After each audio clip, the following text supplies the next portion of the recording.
আজকে আমরা সাল্লাল্লাহু আলাইহি ওয়াসাল্লামের শৈশবের খুব সুন্দর একটি ঘটনা বর্ণনা করব। হযরত হালিমা রাদিয়াল্লাহু তাআলা ছিলেন হযরত মুহাম্মদ সাল্লাল্লাহু আলাইহি ওয়াসাল্লামের দুধমা। হালিমা রাদিয়াল্লাহু তাআলা বলেন, যেদিন থেকে মুহাম্মদ আমার জীবনে আসে তখন থেকে আমার জীবন বরকতে ভরে যায়। তিনি এতই বরকতময় ছিলেন যে তার নামও রেখেছিলাম বরকতময়।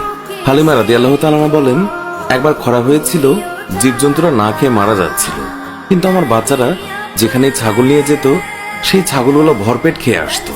এই অবস্থা দেখে গ্রামের মানুষ তাদের বাচ্চাদের বলতে লাগলো, হালিমার বাচ্চারা যেখানে ছাগল চড়ায় তোমরাও সেখানে যাবে।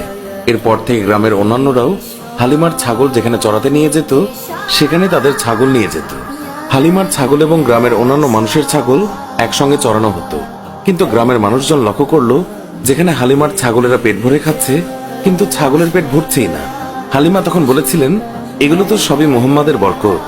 তিনি আরো বলেছেন, যখন কারো ছাগল অসুস্থ হয়ে পড়তো তখন গ্রামের মানুষ তাদের ছাগল নিয়ে আমাদের ঘরে চলে আসতো, আর তখন মুহাম্মাদের হাতের স্পর্শ ছাগলের গায়ে বুলিয়ে নিত এবং সঙ্গে সঙ্গে ছাগল সুস্থ হয়ে যেত।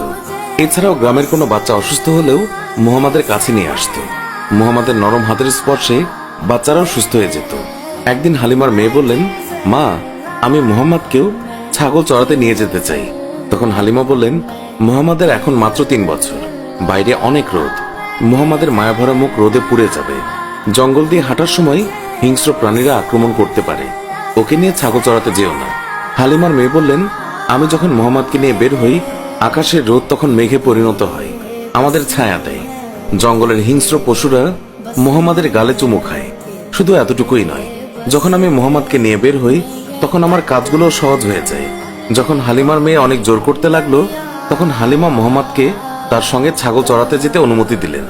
এইভাবে কয়েকদিন যাওয়ার পর হালিমা তিনি মুহাম্মাদকে বললেন, তুমি আর ছাগল চড়াতে যেও না, আমি তোমাকে অনেক মহব্বত করি, তুমি আমার কাছ থেকে দূরে গেলে আমি খুবই চিন্তায় থাকি।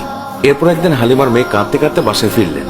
হালিমা কান্নার কারণ জানতে চাইলে মেয়ে বলে, তাদের একটি ছাগল শিয়াল ধরে নিয়ে গেছে। এই কথা শুনে হালিমাও কান্না করে দেয়। শিশু মুহাম্মদ তখন মায়ের চোখে পানি দেখে সে বলে, আমি এক্ষুনি তোমার ছাগল শিয়ালের কাছ থেকে এনে দেব। মা হালিমা তাকে যেতে না বলে, কিন্তু মুহাম্মদ রাসূলুল্লাহ সাল্লাল্লাহু আলাইহি ওয়াসাল্লাম তার কোমল মনে মায়ের কান্না সহ্য হচ্ছিল না। সে জঙ্গলে যায় এবং গিয়ে সকল পশুকে ডেকে বলে, আমার মায়ের ছাগল কে নিয়েছে। এই কথা শুনে সকল জানোয়াররা সেই ছাগলকে নিয়ে দৌড়ে এসে মুহাম্মাদের পায়ের কাছে এসে সালাম দেয়। তখন মুহাম্মদ বললেন, তোমরা কি জানতে না এই ছাগল আমার মায়ের ছিল? তোমরা কেন আমার মায়ের ছাগলকে আটকে রেখেছ? আমার মা এখনো বাসায় কাঁদছে।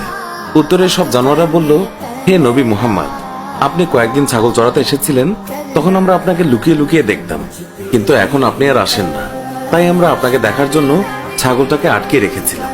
জানোয়াররা বলতে লাগলো, আপনার জন্য আমাদের জীবন কুরবান হয়ে যায়, আপনাকে দেখার নিছক বাহানা ছিল এই ছাগল ধরা।